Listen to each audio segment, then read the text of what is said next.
Hello बच्चों, आइए इस प्रश्न को पढ़ते हैं। दो सदिशों ए सदिश बराबर 4i कैप 3j कैप ऋण 4k कैप तथा बी सदिश बराबर 3i कैप धन 4j कैप धन 6k कैप के बीच का कोण है। संकेत में दिया गया है ए डॉट बी बराबर 0, अतः ए सदिश तथा बी सदिश के बीच का कोण 90 अंश है। पहला ऑप्शन दिया गया है 0, दूसरा ऑप्शन दिया गया है 45 अंश, तीसरा ऑप्शन दिया गया है 60 अंश, चौथा ऑप्शन दिया गया है 90 अंश। आइए इस प्रश्न की मुख्य अवधारणा की चर्चा करें। मुख्य अवधारणा, मान लीजिए हमारे पास में दो सदिश हैं, ए सदिश और बी सदिश। ए सदिश कुछ इस तरीके से है और बी सदिश कुछ इस तरीके से है। ए सदिश और बी सदिश के बीच का कोण थीटा है मान लीजिए। इस अवस्था में ए डॉट बी का जो मान दिया जाता है वो दिया जाता है ए बी कॉस थीटा, जहाँ ए है ए सदिश का संख्यात्मक मान और बी है बी सदिश का संख्यात्मक मान। अर्थात हमने मान लिया है कि इसका मान है ए और बी सदिश का संख्यात्मक मान बी है। तो ये पहली चीज़ आप समझ लें। दूसरी चीज़ आप ये समझें, यहाँ पे मान लीजिए हमारे पास में दो सदिश हैं, ए सदिश और बी सदिश। ए सदिश का मान लीजिए मान है a1i कैप धन a2j कैप धन a3k कैप तथा बी सदिश का मान है मान लीजिए b1i कैप धन b2j कैप धन b3k कैप।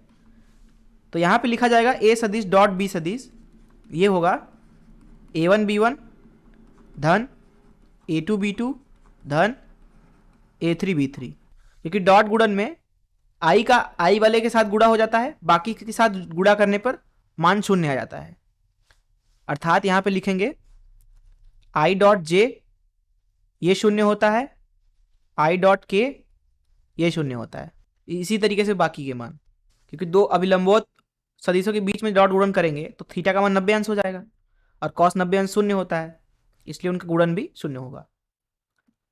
तो इस मुख्य अवधारणा का इस्तेमाल करके चलिए प्रश्न को हल करते हैं। यहाँ पर हमारे पास में इस प्रश्न में दो सदिश दिए गए हैं, ए सदिश और बी सदिश। ए सदिश और बी सदिश। ए सदिश का जो मान है वो है 4i कैप 3j कैप ऋण 4k कैप। वहीं बी सदिश का मान दिया गया है 3 4 6 i cap j cap k cap. हमसे पूछा जा रहा है ए सदिश और बी सदिश के बीच का कोण। तो यहाँ पे कोण निकालने के लिए हम क्या करेंगे, ए डॉट बी करेंगे।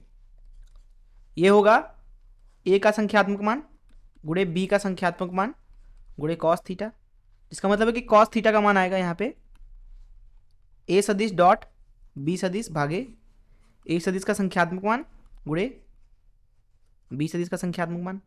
अब ए डॉट बी यहाँ पे अगर हम करें तो आई वाला का केवल आई वाले के साथ गुणा होगा, फिर जे वाले का जे के साथ, फिर के वाले का के साथ।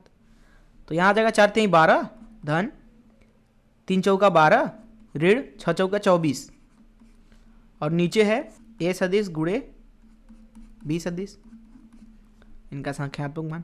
ऊपर ध्यान से देखें तो 24 ऋण 24 जीरो आ जाएगा, अर्थात कॉस थीटा का पूरा मान शून्य है, जिसका मतलब यह है कि थीटा जो है वो 90 अंश है, अर्थात पाई भागे 2। आइए देखते हैं कौन सा ऑप्शन सही है। जैसा कि यहाँ पे आप देख सकते हैं कि डी ऑप्शन सही है। मैं आशा करता हूँ कि आपको इस प्रश्न का हल जरूर समझ आया होगा। धन्यवाद।